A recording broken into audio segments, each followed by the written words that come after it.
In 1987, the city of Boise was shook by the murder of 65-year-old Joyce Casper. She was found strangled to death inside her car a few blocks away from the store that she owned on Vista Avenue.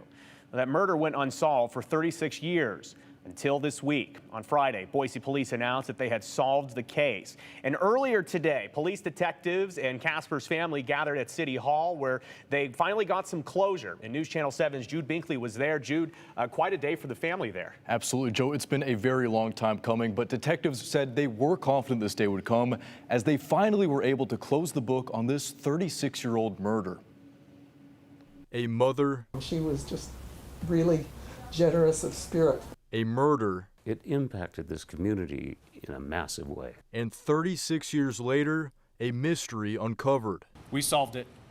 This case is now closed. A case that stayed with Lance Anderson. I was the first detective from the Violent Crimes Unit that made it to the scene. Since that night on October 13th, 1987. We eliminated 145 people and many, many others that we didn't even get a DNA sample from, and it was a matter of preserving some evidence until forensics caught up, the technology caught up with the case.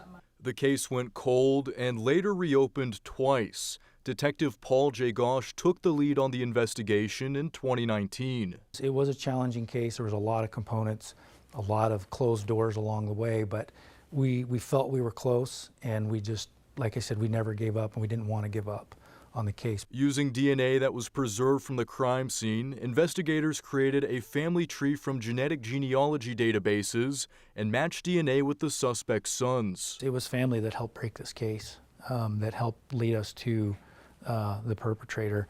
Linking the murder to Frank Rodriguez, who died by suicide in 2007. Rodriguez was 17 at the time of Casper's murder. I believe it was an anger, retaliatory, the person is severely mentally ill and just have some anger, sexual rage components of his personality and criminal behavior. Police, investigators, and Casper's family gathered at City Hall West on Sunday to close the 36-year-long chapter. When they work for that, they do it out of a sense of duty, out of a sense of honor, and a sense of obligation, because human life matters. A lot of relief. You know, you talk about the closure that the family gets. This case was very difficult. She was a wonderful person that was highly respected, and for something like this to happen to anybody is horrific. Being the lead investigator and responsible for bringing it to fruition was a big weight. It never ended. A sense of closure, 36 years in the making. I never ever thought this day would come. It's really a relief to finally know for sure what happened. Joyce Casper, we never forgot. We never gave up.